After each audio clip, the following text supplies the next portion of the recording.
예, 오늘 수요 성경 공부에 오신 우리 모든 성도님들을 진심으로 환영합니다. 날이 너무너무 더워가지고 그죠? 날이 너무 더워서 우리가 지금 제사를 배우고 있는데 우리가 탈 것 같은 그래서 너무 더운 나날을 보내고 있는데 우리 하나님께서 우리 모든 성도님들을 강건하게 지켜주시고 붙들어 주시기를 간절히 바랍니다. 자, 오늘은 레위기의 5대 제사 이제 네 번째 시간인데요. 두 번째 우리가 지난 시간에 이제 번제에 대해서 우리가 이제 살펴보았습니다. 번제에 대해서 살펴봤고 오늘은 두 번째 제사인 소제에 대해서 함께 살펴보려고 합니다. 첫 번째 제사였던 번제는 우리가 이제 가장 중요한 특징이 제물 전체를 가죽을 제외한 제물 전체를 하나님 앞에 드리는 이게 이제 제사가 번제다. 그래서 이 번제는 가장 기본이 되는 제사라고 말씀을 드렸어요. 그래서 상번제 매일 드리는 번제가 회막에서 성막에서 드려졌고 또 절기 때마다 여러 이제 제사를 드릴 때 번제가 기본적으로 같이 되어졌습니다. 그래서 이것을 우리 하나님을 향한 우리의 전적인 헌신 그리고 하나님께 먼저 영광 돌리는 제사가 이 번제다 이것을 살펴보았고요. 오늘은 이제 소제에 대해서 우리가 함께 살펴보겠습니다. 나눠드린 유인물을 보시면요, 1번 소제란 이 소제는 히브리어로 민하예요. 민하. 이거 한국 사람 이름 같죠? 민하인데 이 민하의 원래 의미는 선물 혹은 곡물이라는 뜻이에요. 곡물. 선물은 잘 알죠? 사랑하거나 좋아하는 사람한테 이제 주는 걸 선물이라고 한다면 이 곡물은 국가 간에 이제 주고받는 것인데 주는 것인데 약소국이 강대국한테 이제 우리를 잘 봐주십시오, 우리를 보호해 주십시오, 이런 의미로 바치는 거 이걸 곡물이라고 합니다. 우리나라도 이제 중국에 큰 이제 예전에 조선 시대 이럴 때 중국에 이제 중국을 의지하는 나라였기 때문에 이 곡물을 바치는 거 우리 사극 보시면 이제 그런 장면들이 나오는데 그걸 이제 곡물이라고 하는데 그걸 히브리어로는 민하라고 그래요. 민하. 이 민하가 이제 소제라는 말로 사용되지는데 이 소제는 크게 이제 두 가지로 사용됩니다. 첫째는 넓은 의미로 제사 자체를 민하라고 그래요. 민하. 그래서 이 소제란 말인데 사실은 좀 더 넓혀서 그냥 제사 전체를 민하라고 부르기도 했습니다.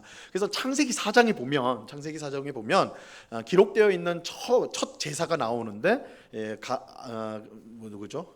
아담과 하와의 두 아들 가인과 아벨이 제사를 드리게 돼요. 그래서 첫째 아들 가인은 뭘 하는 사람이었어요? 직업이 뭐였습니까? 그죠? 농사 짓는 사람이어서 곡식으로 드려요. 곡식으로 제물로 해서 드리니까 이게 소제구나. 그런데 성경을 잘 보시면 이제 동생이었던 아벨이 드리는데 아벨은 뭐 하는 사람이었습니까?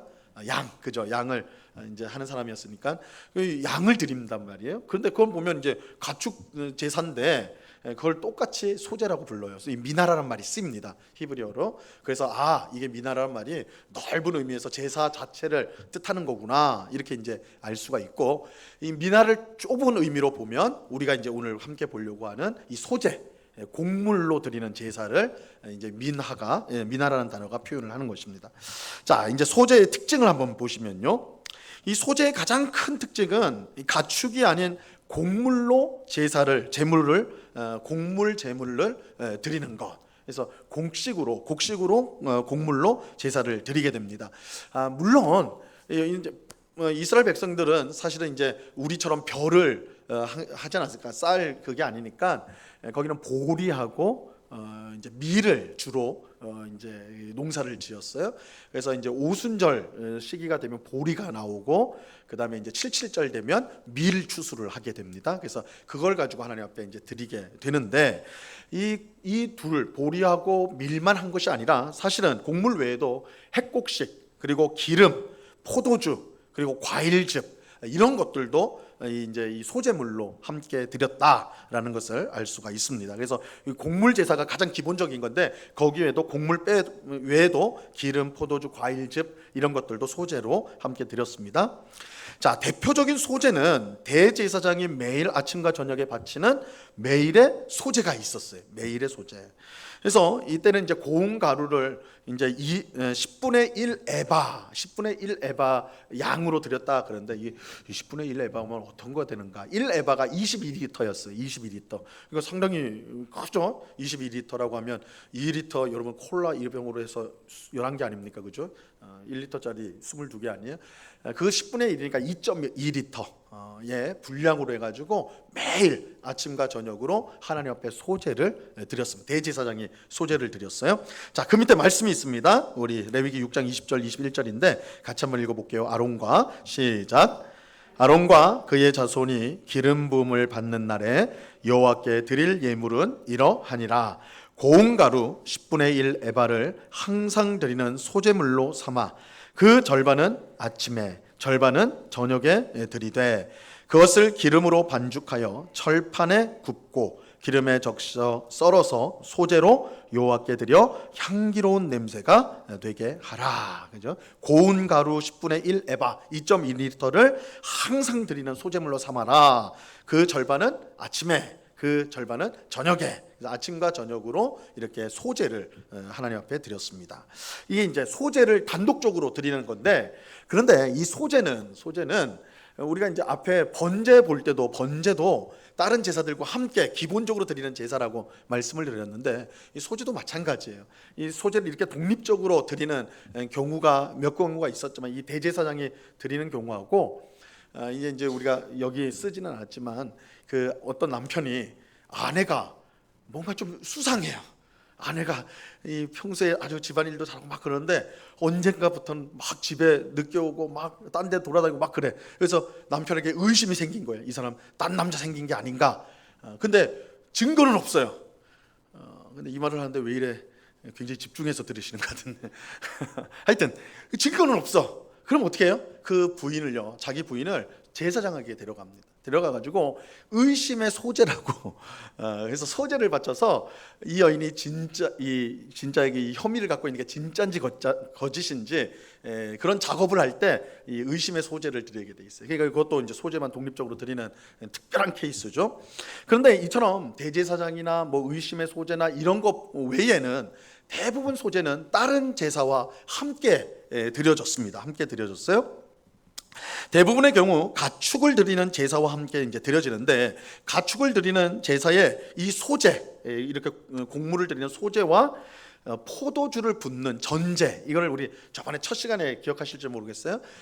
포도주를 붓는 제사가 전제라고 말씀을 드렸습니다. 전제, 이것이 세트로 같이 가요. 세트로. 그래서 가축 제물을 드릴 때 소제와 포도주를 붓는 전제가 하나의 세트가 되어서 제사를 드려지게 됩니다.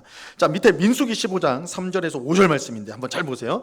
여호와께 화제나 번제나 소원을 갚는 제사나 낙헌제나 정한 절기제에 소나 양을 여호와께 향기롭게 드릴 때, 그죠? 소나 양을 여호와께 향기롭게 드릴 때에 그러한 헌물을 드린 자는 보세요. 고운 가루 10분의 1에 기름 4분의 1 흰을 섞어 여호와께 뭘 드린다고요?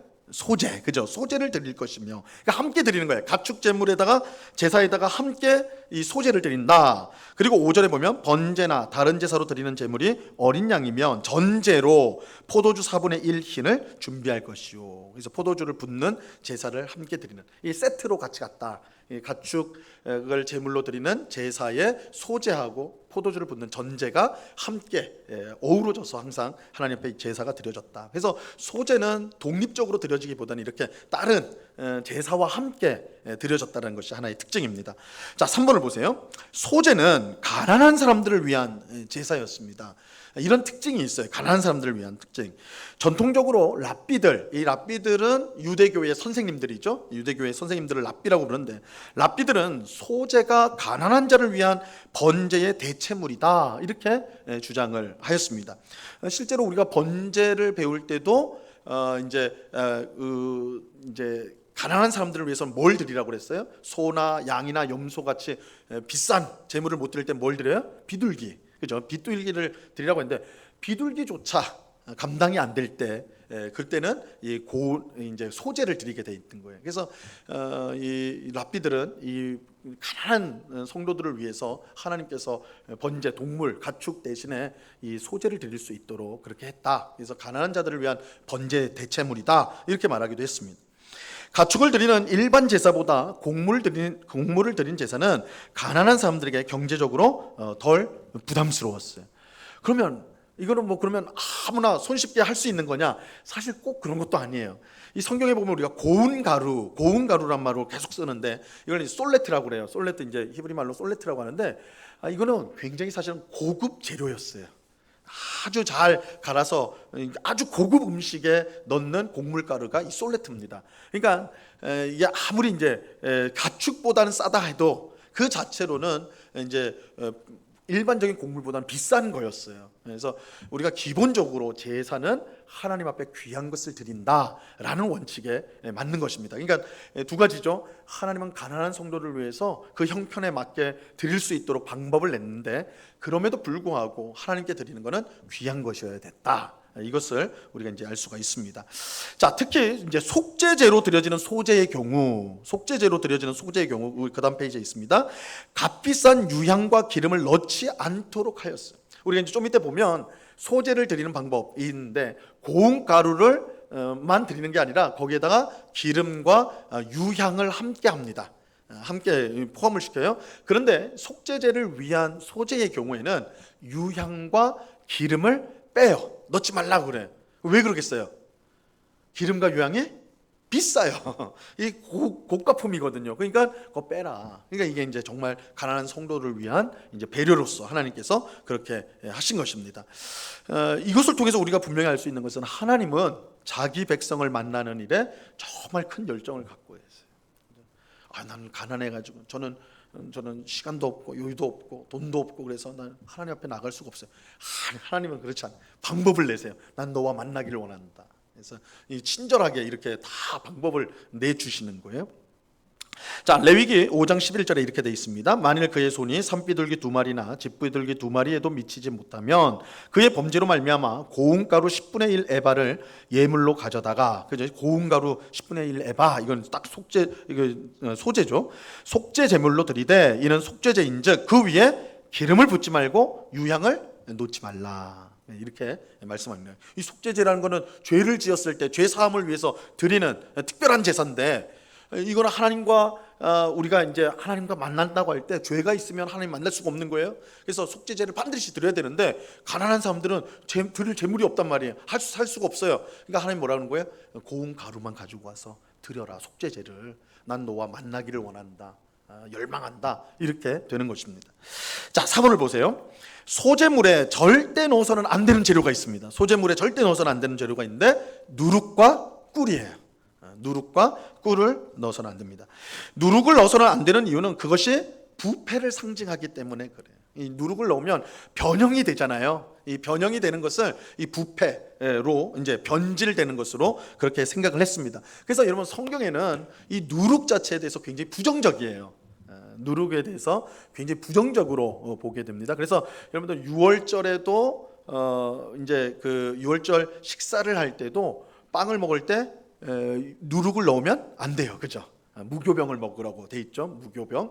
그러니까 누룩을 넣지 않는 빵을 먹어야 된단 말이에요. 그래서 이게 굉장히 부정적으로, 그래서 제사에 들어가서는 안 된다.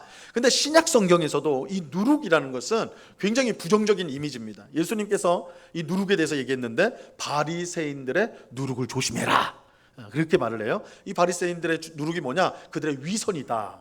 그래서 그들의 위선, 이 위선이라는 것은 연극을 한다는 거예요. 내가 진짜 하나님 사랑하는 사람이 아닌데 사람들 앞에서는 내가 세상에서 하나님 제일 사랑하는 사람처럼 연기를 하는 거예요.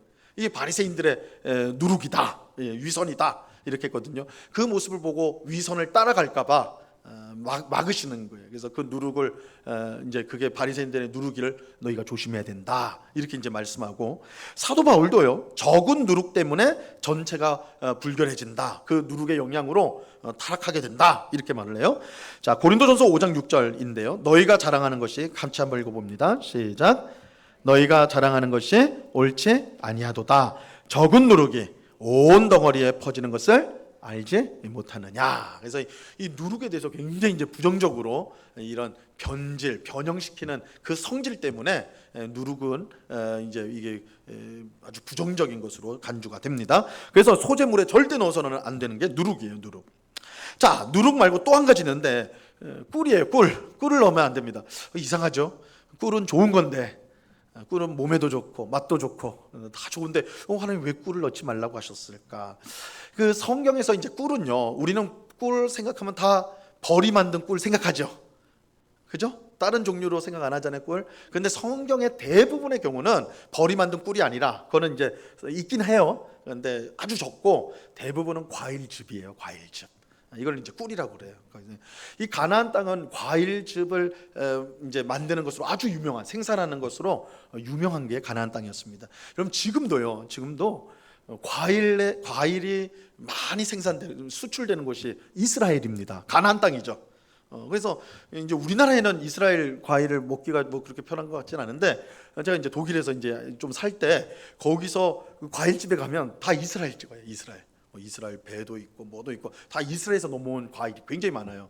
그만큼 과일이 잘 생산이 돼요. 많이 풍족하게 생산이 되는데 그 즙을 짠 거를 성경은 꿀이라고 그렇게 이제 표현을 합니다. 그래서 그 과일즙을 넣어서는 안 된다 이렇게 말하는데, 이것도 누룩과 마찬가지로 변질이 빨리 오기 때문에, 그리고 그것이 제물에 닿았을 때 그 제물을 변질시킬 위험이 있기 때문에 꿀을 넣으면 안 된다. 그래서 하나님 앞에 드리는 제사는 순전해야 되는, 순결하고 변함이 없어야 되는 거예요.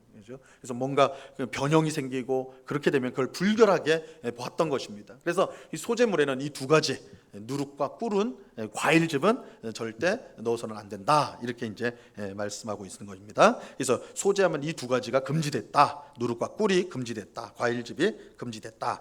자, 반면에 이 누룩과 꿀은 넣으면 안 되지만 반드시 넣어야 될 게 있어요. 반드시 넣어야 될 거 뭐냐면 소금을 넣어야 돼요. 그죠? 소금. 자, 13절 오늘 읽지는 않았는데요. 2장 13절에 보면 내 모든 소재물, 우리 굵은 글씨로 되어 있습니다. 같이 한번 읽어볼게요. 시작. 내 모든 소재물에 소금을 치라. 내 하나님의 언약의 소금을 내 소재에 빼지 못할지니 내 모든 예물에 소금을 드릴지니라. 그죠? 누룩과 꿀이 제물의 변질을 가져오는 반면에 소금은요, 소금은 어느 때 쓰는 거예요? 썩지 말라고 할 때 뿌리는 거 아닙니까? 그죠? 변질을 막는 역할을 하는 게 소금이에요.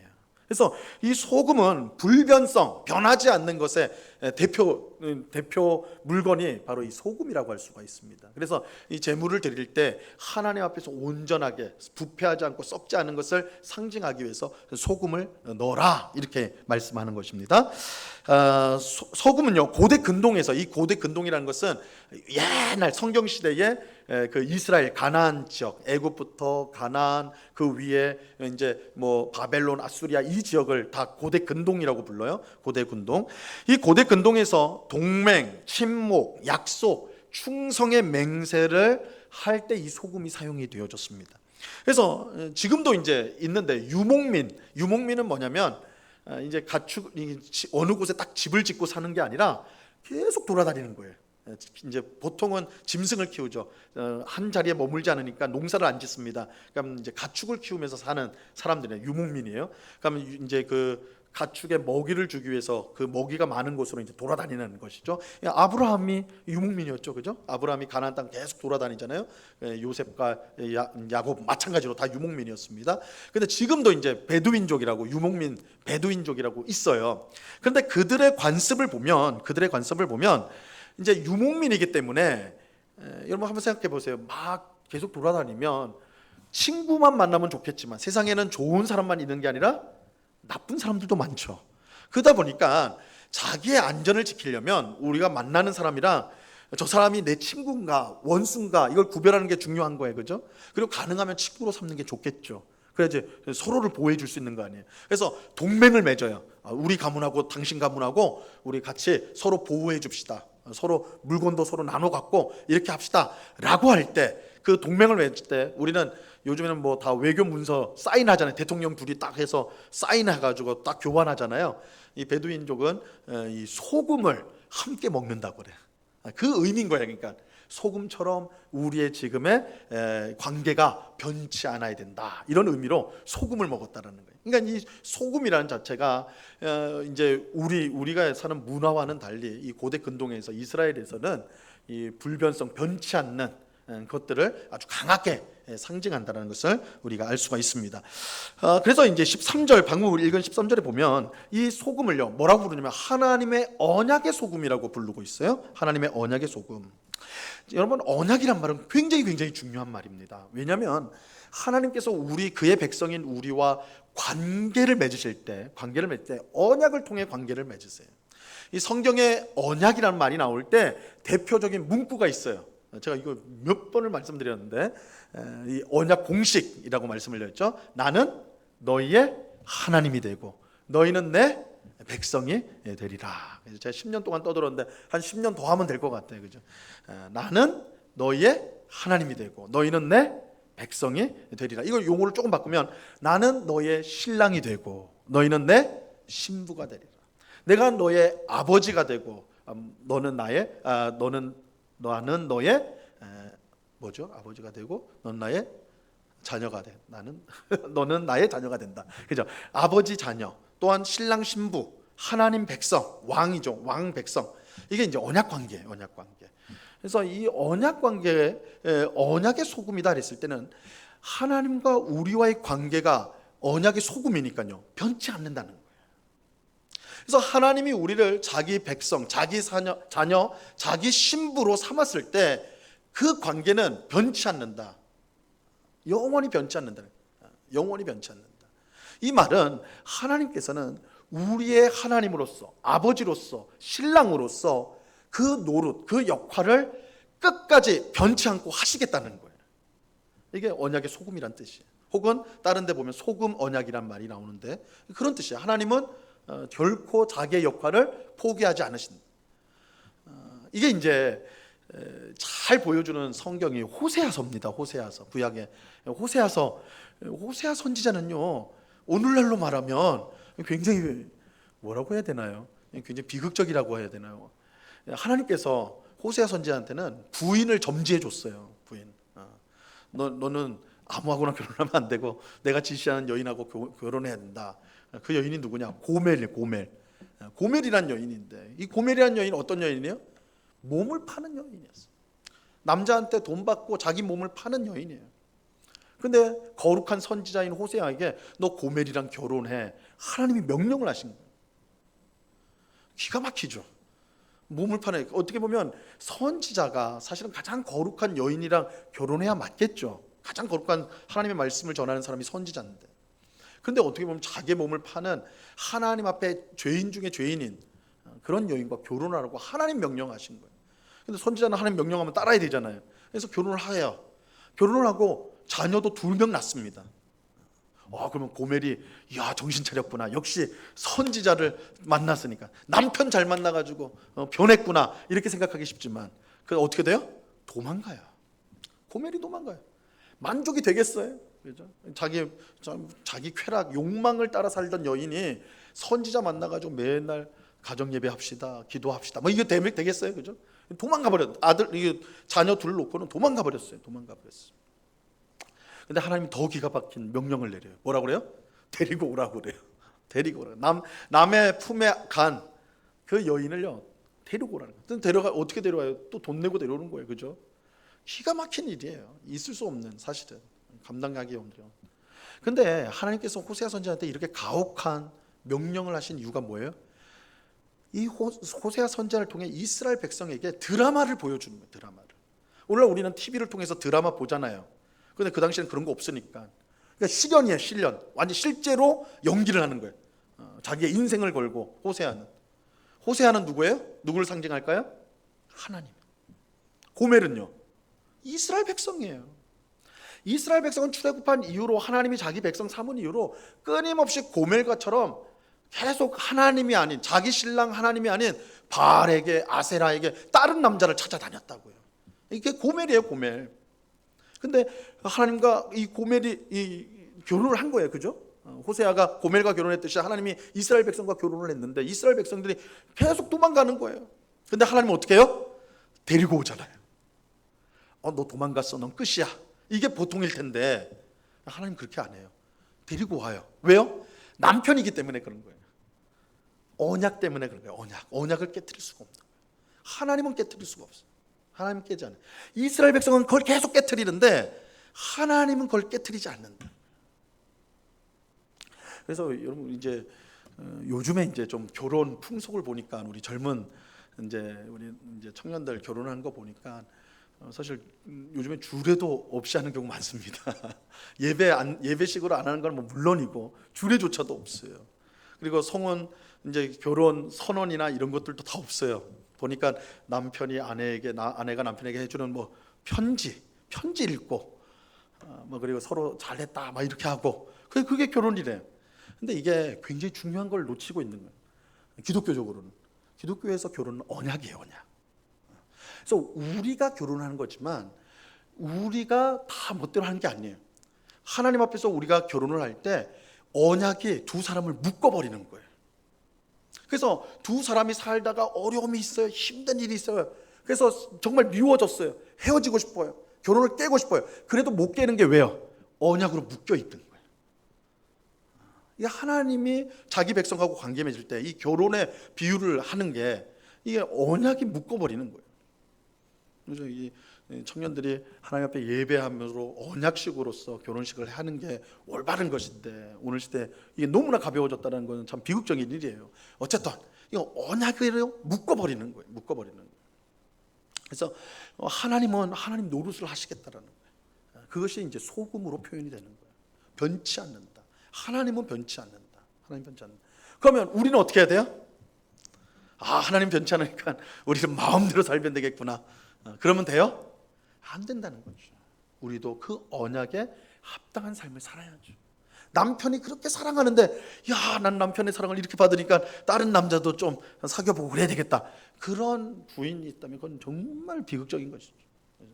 그 놀라운 남편의 사랑을 받았을 때, 아버지의 사랑을 받았을 때, 왕의 사랑을 받았을 때 그 사랑에 감사하고 감동해가지고 내가 더 잘해야 되겠다. 이게 합당한 모습인 것이죠. 이게 우리가 하나님 앞에서 살아야 될 언약 관계의 모습이라는 것이죠. 그래서 이 언약으로 이 소금처럼 단단히 붙어 있다, 변치 않는다 이렇게 하는 거예요. 자, 민수기 18장 19절은요 이렇게 말해요. 이는 여호와 앞에 너와 내 후손에게 영원한 소금 언약이니라. 그죠? 영원한 소금 언약이다. 변치 않는다는 말이 변치 않는다. 자, 하나님은 모든 예물에 소금을 드려야 한다고 말합니다. 사실은 소제물만 드리는 게 아니에요. 가축 드리는 제사에서도 소금을 뿌려야 되는 거예요. 그럼 이거 딱 생각하면 고기 좋아하는 분들은 그렇지, 바베큐 할 때 소금을 뿌리는 거하고 똑같은 거구나 이렇게 생각하기 쉬우나 그런 용도가 절대 아니고 소금을 뿌린다는 거는 이 제사가 언약 관계의 기초에서 드려지는 제사라는 거예요. 그래서 하나님 그 제사를 기쁘게 받으세요. 하나님으로서, 남편으로서, 아버지로서 기쁘게 받으시는 거예요. 그게 얼마나 귀한 것인지 모르죠. 정말 하나님께서 그렇게 하신다. 자, 우리 3번 보겠습니다. 소재로 바치는 예물의 종류가 있습니다. 자, 첫 번째는 고운 가루에 기름과 유향을 더해 드리는 소재. 이게 이제 가장 일반적인 거예요. 고운 가루에 기름과 유향을 더해서 드리는 소재 이렇게 돼 있고요. 그 다음에 두 번째는 요리한 것을 드리는 소재가 있어요. 요리한 거. 자, 그건 세 가지로 이제 어디에서 요리를 하느냐에 따라서 구분이 되는데, 첫 번째는 화덕에 구운 게 있어요. 화덕에서 구운 것으로 드리는 소재. 그래서 고운 가루에 기름을 섞은 무교병, 이건 아주 두툼한 빵을 말하는 거예요. 빵을 만들어서 드리는 거. 그리고 기름을 바른 무교전병, 이거는 우리식으로 하면 전이에요. 전. 아주 납작한, 이거 피자 같은 거 생각하시면 될 것 같아요. 그죠? 화덕 피자 있잖아요. 비슷하게 화덕에서 그렇게 화덕 안에 벽에다 탁 반죽한 걸 붙여가지고 만드는 그것을 말하는 것입니다. 자, 그 다음 페이지 가시면요. 두 번째는 철판에 붙인 것으로 드리는 소재가 있어요. 철판에 고운 가루에 기름을 섞어 반죽한 후에 여러 조각으로 나눈 것을 철로 만든 납작한 판에 놓고 다시 거기에 기름을 부어서 만든 떡, 이것을 드리는 소재입니다. 그리고 세 번째는 냄비로 만드는 거. 이 냄비는 어떤 냄비냐, 어떤 학자를 보니까 이게 아마 전골용, 그러니까 뭐 우리 냄비라고 하면 이렇게 큰 거로 생각하는데 그게 아니고, 전골은 그렇지 않잖아요. 그죠? 좀 낮은 그런 냄비였을 것이다. 그런 냄비에 이제 고운 가루하고 기름을 섞어 가지고 이제 요리한 것, 그것을 드린 것, 이렇게 이제 세 가지로 화덕과 철판과 냄비로 각각 만드는 것을 드리는 것 되는 것입니다. 자, 4번을 보세요. 소제를 하는 방법이 있습니다.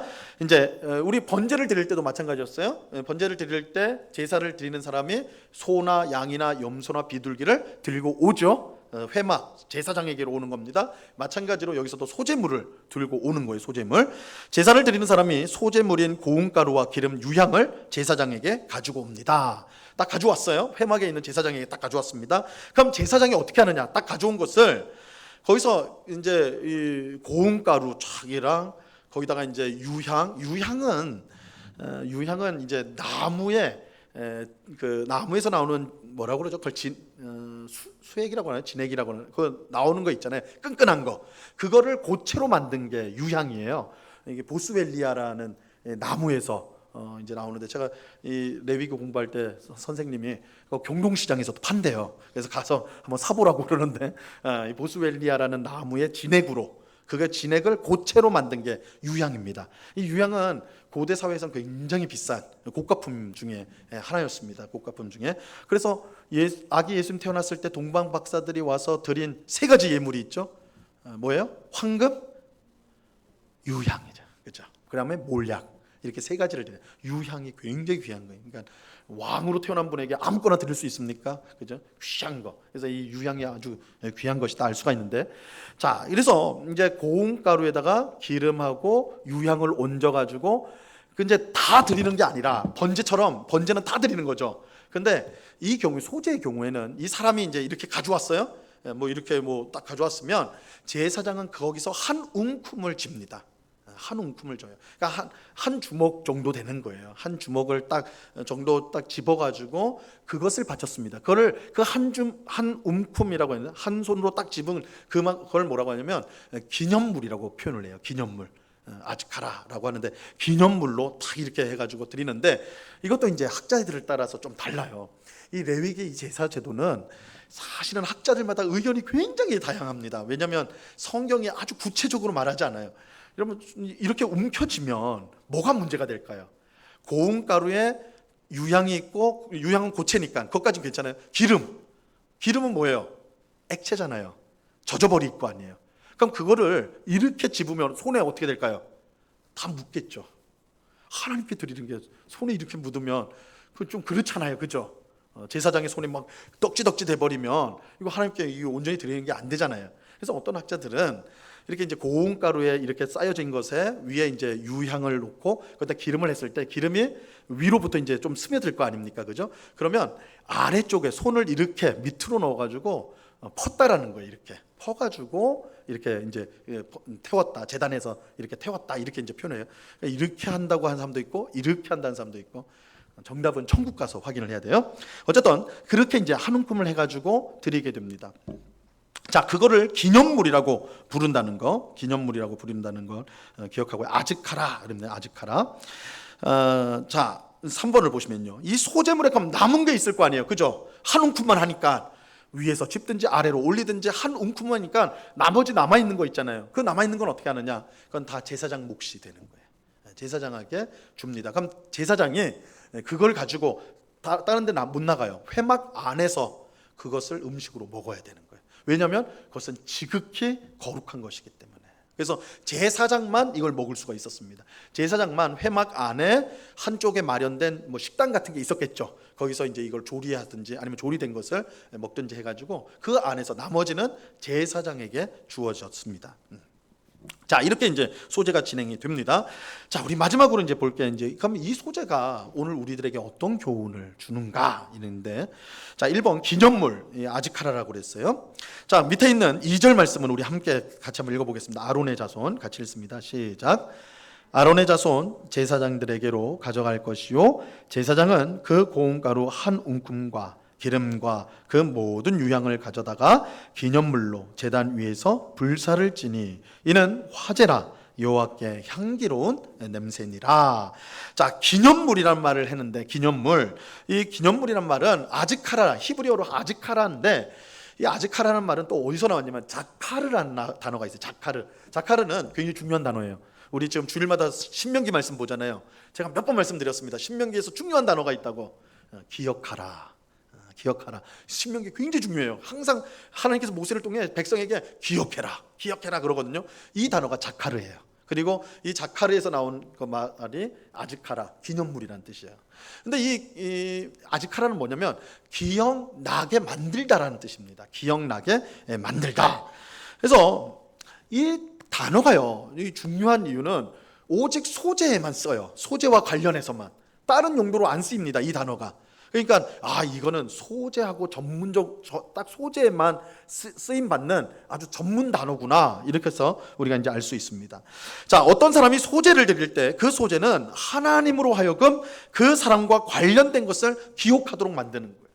기념물을 이제 태운다고 했을 때 그 기념물이라는 게 하나님으로 하여금 생각나게 한다는 거예요. 뭘 생각나게 하겠어요? 지금 제사를 드리는, 소재를 드리는 그 사람과 관련한 것. 근데 뭘 기억나게 하냐? 그 내용이 뭐냐? 그 사람의 뭘 위해서 그러느냐? 성경에서 하나님이 기억하신다라고 할 때는요, 대부분이 구원과 관련이 있어요. 구원이다. 그러니까 하나님이 뭔 기억한다, 누구를 기억한다, 이렇게 되면 그 사람의 구원하고 연결이 되어 있습니다. 자, 창세기 8장 1절에 보면 이제 하나님이 노아에게 주신 말씀인데 그 말씀 같이 한번 읽어보겠습니다. 하나님이 노아와, 시작. 하나님이 노아와 그와 함께 방주에 있는 모든 들짐승과 가축을 기억하사죠. 이 말이 뭐예요?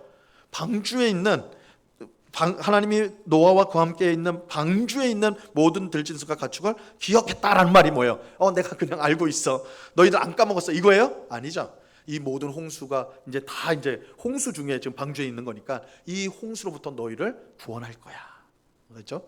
노아와 함께 그 배 안에 있는 모든 짐승들 내가 기억한다, 내가 구원한다, 이런 의미가 되는 거예요. 자, 출애굽기 3장 24절에서도요 이렇게 말씀합니다. 하나님이 그들의 고통 소리를 들으시고 하나님이 아브라함과 이삭과 야곱에게 세운 그의 언약을 뭐 했다고요? 기억했다 그러죠. 기억했다. 이 출애굽 전에 이스라엘 백성을 하나님이 기억했다. 기억한 게 어떻게 돼요? 그들의 출애굽, 구원하고 연결이 돼 있죠.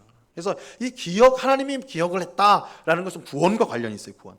자, 그러므로 소재의 기념물은 하나님께서 제사를 드리는 사람을 기억하고 구원해 달라는 의미를 담고 있다고 할 수가 있어요.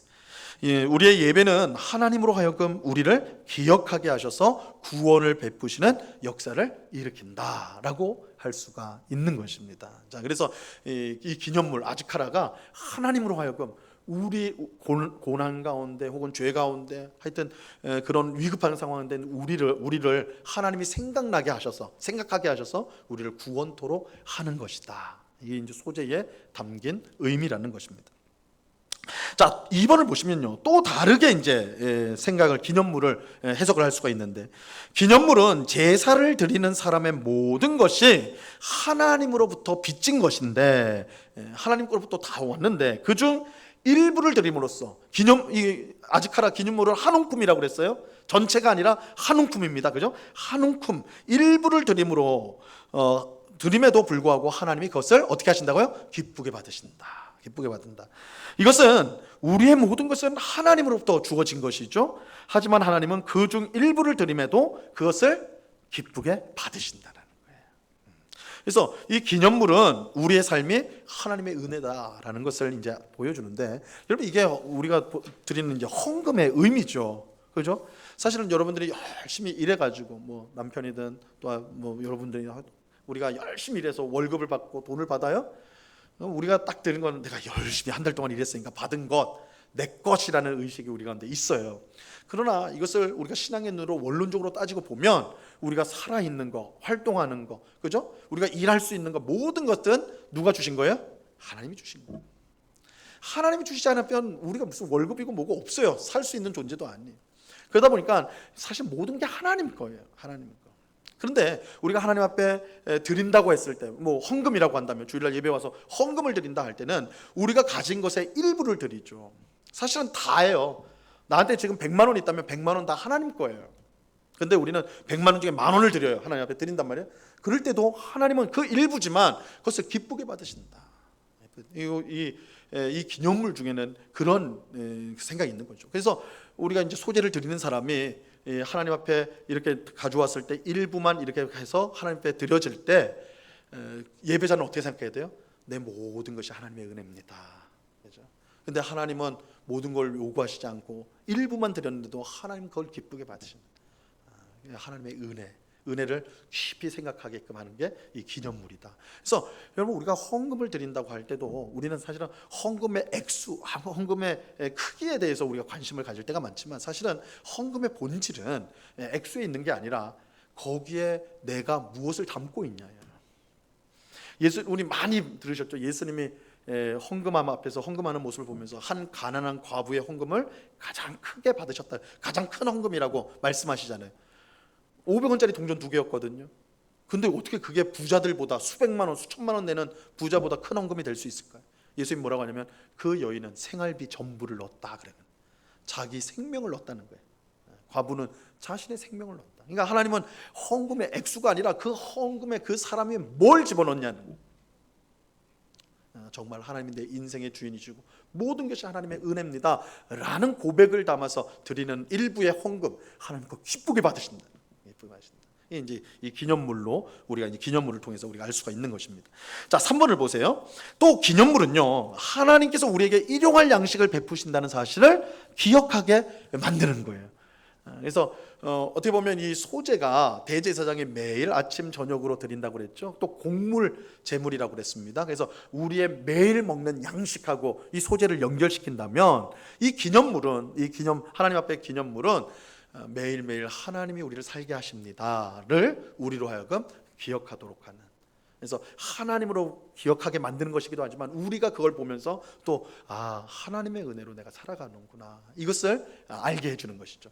하나님께서 사실은 이것을 가장 가르쳐주고 싶어 했어요. 그래서 이스라엘 백성들을 가나안 땅, 애굽에서 구출한 다음에 어디로 데리고 가세요? 광야로 데리고 가세요. 광야에 데려가시는데 광야에서 40년 동안 있게 되죠. 물론 이 광야 40년은 이스라엘 백성이 불순종했기 때문에 바로 가나안 땅에 들어가라고 그랬는데 우리 못 들어갑니다 해버려가지고 40년 동안 뺑뺑이 돌게 됐죠. 그러니까 이런 면에서는 불순종의 결과지만 하나님의 섭리란 게 되게 놀라워요. 불순종의 그 결과인 광야 40년을 통해서 뭘 가르쳐요? 또 중요한 훈련을 시켜요. 너희는 내가 매일매일 살리는 존재다래다. 너희가 나 때문에 하루하루를 살아가는 존재들이다. 이거를 광야 40년 동안 배워요. 뭘 통해서요? 만나를 통해서. 이 만나가 굉장히 중요한 음식인데, 만나는 특성이 있잖아요. 특징이 딱 하루 양식이에요. 하루 양식, 딱 일용할 양식이에요. 그날 아침에 딱 거두면 그날 저녁까지만 딱 먹게 돼요. 그 다음 날까지 남기면 어떻게 돼요? 썩어버려요. 그럼 원래 만나가 그렇게 유통기간이 딱 하루밖에 안 되는 거냐? 그렇지 않아요. 안식일에는 금요일날, 이제 그 유대인들의 안식일은 토요일이니까 금요일 아침에는요 이틀치를 가지라고 그랬어요. 안식일날 일하면 안 되니까. 그러면 안 썩었어요. 그죠? 그러니까 이게 딱 하루만 하는 건 아닌 거예요.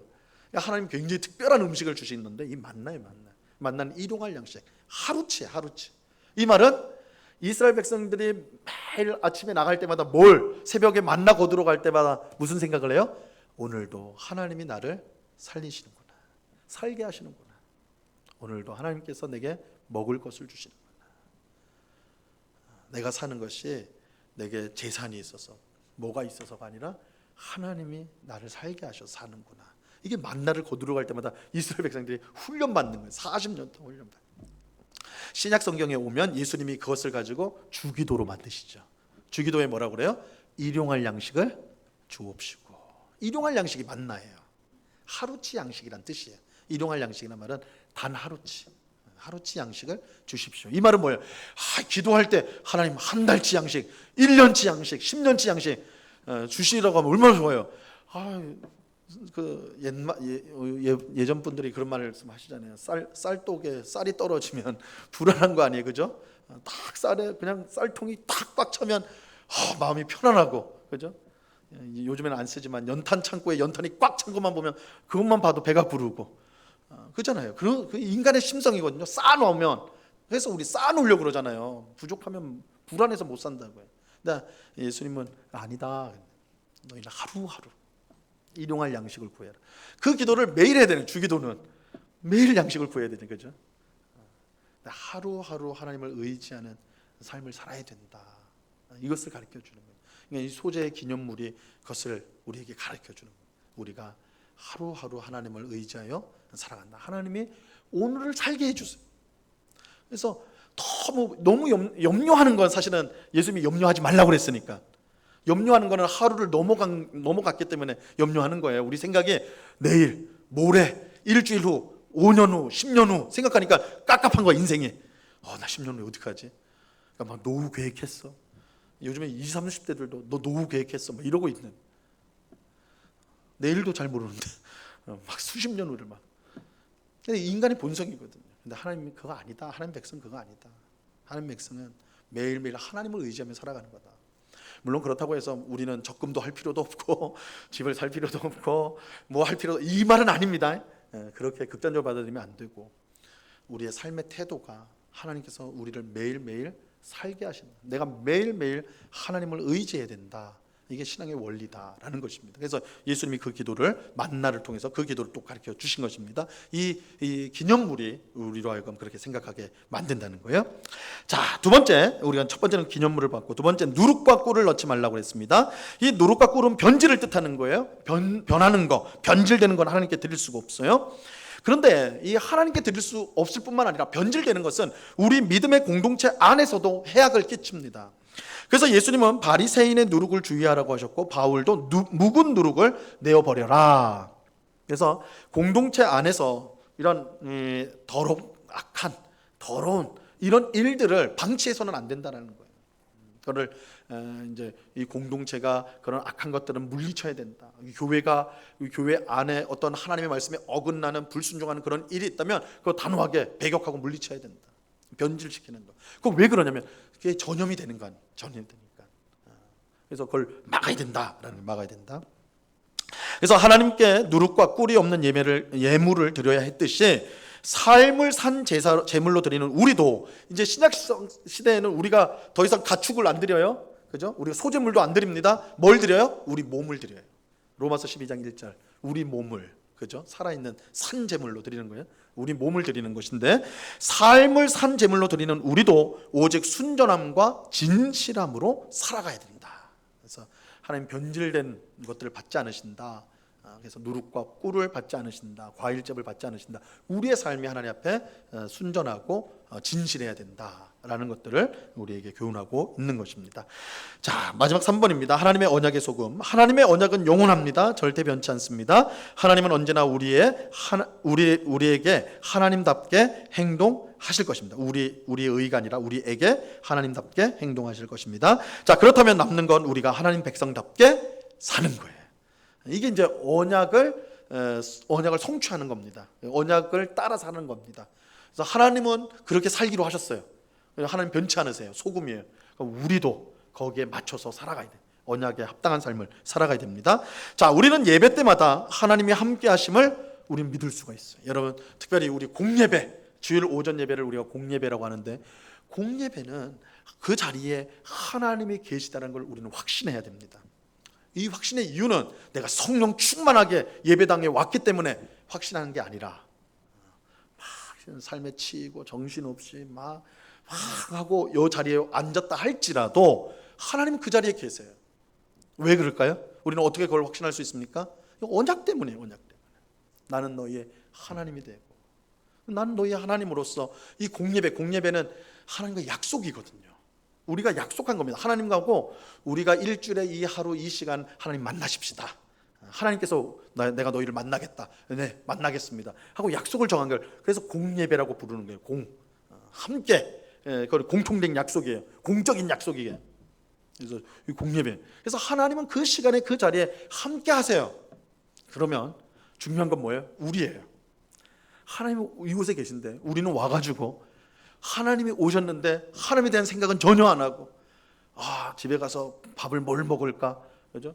어디 놀러 갈까, 이런 생각하고 자리에 앉아 있다 그러면, 야, 나 왔는데 이렇게 되는 거예요. 젊은 남녀가 데이트를 하는데, 남자는 여자를 너무너무 사랑하고 좋아해가지고 막 눈에서 막 여자가 한마디로 하면 그 말을 놓칠세라 귀를 막 기울이고 있는데, 여자는 별 관심이 없어요. 이 남자를 어떻게 하면 잘 긁어먹을까, 막 이런 생각만. 불행이잖아요. 근데 우리 예배 중에 그런 일들이 많이 일어나는 거죠. 하나님은 와가지고 내가 너희를 만나기를 원했다. 물론 하나님은 언제나 우리와 함께 하세요. 그러나 다시 말씀드리면 공예배는 공식적 약속이란 말이에요. 공식 데이트예요. 하나님이 그렇게 나오시는데 우리는 막 허겁지겁 정신없이 왔다가 딴 생각만 진탕하다가 가버리고 일주일 후에 하나님 일주일 후에 봐요. 이렇게 돼버린다면 이거는 하나님의 언약에 대한 합당한 태도가 아닌 것이죠. 그래서 사실 오늘날 이 공예배의 중요성들을 우리가 굉장히 좀 중요시 여기게 됩니다. 우리 선배들은 주일 성수라고 그래가지고 주일날 뭘 사 먹지도 않았어요, 그죠? 주일 아무것도 안 했어요. 안식일 지키듯이 했는데 사실은 그것도 물론 정신을 지키는 면에서는 중요한 부분도 있겠지만 그런 해라 마라의 중요성보다는 주일날은 공예배, 하나님을 공식적으로 만나는 시간이에요. 하나님은 언약을 따라 이곳에 오세요. 내가 너희를 보기를 간절히 원한다. 그래서 예배를 통해 교제를 하는 거예요. 그러니까 우리는 예배의 순서, 예배의 부름부터 시작해서 마지막 축도에 이르기까지 하나님과 함께하면서 우리의 기도를 올려드리고 찬송을 올려드리고 하나님의 말씀을 듣고 헌금으로 우리의 헌신을 드리고 축도로서 하나님의 복을 받고 이게 계속 오가는 거예요. 예배, 공예배 때. 근데 우리가 관심이 없이 그냥 뒤돌아 서 있다면 굉장히 불행한 일이에요. 그래서 우리가 공예배를 이 언약의 관점에서 보셔야 된다. 언약의 관점에서. 그래서 이 언약의 소금이다. 이 소재 언약의 소금을 뿌려야 된다. 우리의 예배에 소금을 뿌려야죠. 우리도 하나님 앞에 신실함으로 매주일 하나님 앞에 나옵니다. 이런 모습이 되어야 하는 것입니다. 자, 2번을 보시면요. 예수님은 성도를 향해 너희는 세상의 소금이다. 너희는 소금이다 그러셨어요. 소금이다. 소금과 빛이다 이렇게 말씀하셨죠. 그런데 소금이다. 우리가 언약에 충실한 삶을 살아갈 때 썩어가는 세상에 선한 영향력을 발휘할 수 있습니다. 하지만 예수님 말씀처럼 소금이 맛을 잃으면 어떻게 돼요? 그냥 쓸모가 없어서 밖에 버려져 사람들에게 밟힌다 그랬죠. 아무 쓸데 없어진다라는 것입니다. 성도의 진정한 영향력은 돈이나 권력이나 인기 등에 있는 것이 아닙니다. 우리는 다 그런 거 구해요. 하나님 돈 좀 많이 주시면 내가 좋은 일 많이 할게요. 그죠? 하나님 건강만 주시면 내가 주를 위해서 내가 다 하겠습니다. 시간만 주시면 이렇게 뭘 달라고 주시면 뭐 이렇게 하는데 우리가 가진 것으로 이 역할을 하는 것이 아니라 우리는 하나님의 언약에 충실한 삶을 삶으로써 우리가 성도다운 삶을 삶으로써 세상에 선한 영향을 미친다는 것을 꼭 기억하셔야 돼요. 우리가 어떻게 세상에 선한 영향을 발휘한가? 하나님의 언약에 충실한 사람이 되어야 돼요. 그러니까 예수 잘 믿는 사람이 돼야 돼요. 쉽게 말하면 예수 잘 믿는 사람이 되는 게 이 세상에 가장 복된 존재가 되는 겁니다. 그래서 예수 잘 믿는다는 존재를 우리가 잘못 생각하면 예전에는 이걸 어떻게 가르쳤냐면 교회 잘 오는 성도라고 그랬어요. 그렇죠? 교회 와서 하루 종일 봉사하고 주중에도 계속 오고 이게 진짜 좋은 성도다 이렇게 했는데 사실 그건 반이에요. 반. 진짜 좋은 성도는 하나님을 사랑하는 성도고 동시에 누구를 사랑해요? 이웃을 사랑하는 성도. 그잖아요. 이게 성경의 핵심인데 하나님 사랑, 이웃 사랑. 하나님 사랑, 이웃 사랑. 이게 언약에 충실한 거예요. 언약에 충실하다는 게 거창하지 않아요. 하나님 사랑하면 돼요. 마음과 뜻과 정성을 다해 사랑하는 거. 이웃을 내 몸과 같이 사랑하는 거예요. 이게 언약에 충실한 삶이에요. 그 삶을 우리가 살면요, 이게 훌륭한 성도고, 훌륭한 성도는 어느 사회나 훌륭한 시민이고 훌륭한 이웃이 될 수가 있어요. 그래서 우리는 윤리적으로 도덕적으로 뭔가 되어야 되는 게 아니에요. 교회는 윤리를 가르치는 곳이 아닙니다. 교회는 언약에, 하나님과 맺은 언약에 충실한 삶을 살도록 하는 게 교회예요. 근데 그런 삶을 살면 이 세상에 어떤 윤리든 어떤 도덕이든 그것을 뛰어넘게 돼 있어요. 훨씬 충족하게 돼 있어요. 하나님의 뜻이 그거니까. 이 세상에 하나님의 뜻을 넘어서는 도덕은 없어요. 고상한 윤리는 없어요. 하나님을 사랑하고 이웃을 사랑하는 거. 그래서 언약에 충실한 삶을 살 때 하나님은 그렇게 우리를 대하시거든요. 소금 언약.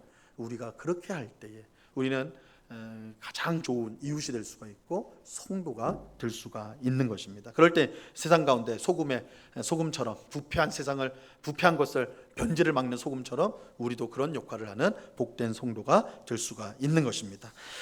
이렇게 해서 오늘 우리가 소재를 함께 살펴보았습니다. 같이 기도하고 마치겠습니다. 하나님 아버지 감사합니다. 오늘 레위기의 5대 제사 가운데 소재에 대해서 우리가 함께 살펴보았습니다. 하나님, 이 소재 고운 가루의 기름과 유향으로 이렇게 하나님 앞에 드릴 때, 그 한 웅편 진 기념물을 드릴 때 하나님이 우리를 기억하시고, 또한 우리도 하나님 때문에 매일매일을 살아가는 모든 것이 하나님의 은혜라는 것을 우리가 깨닫게 됩니다. 하나님은 소재물에 절대 소금과 절대 꿀과 또한 누룩을 넣지 말라고 하시고 반드시 소금을 넣어야 된다 하심으로써 우리의 삶이 변질돼서는 안 된다는 것, 순전함으로 살아야 된다는 것, 변치 않는 언약에 충성해야 된다는 것 말씀해 주십니다. 이 교훈을 우리 마음속에 잘 새겨서 하나님 앞에 그러한 삶을 살아가는, 정말 하나님을 기쁘시게 하는 언약에 충성하는 삶을 살아가는 저희 모두가 되게 하여 주시옵소서. 감사하며 예수 그리스도 이름으로 기도드리옵나이다. 아멘.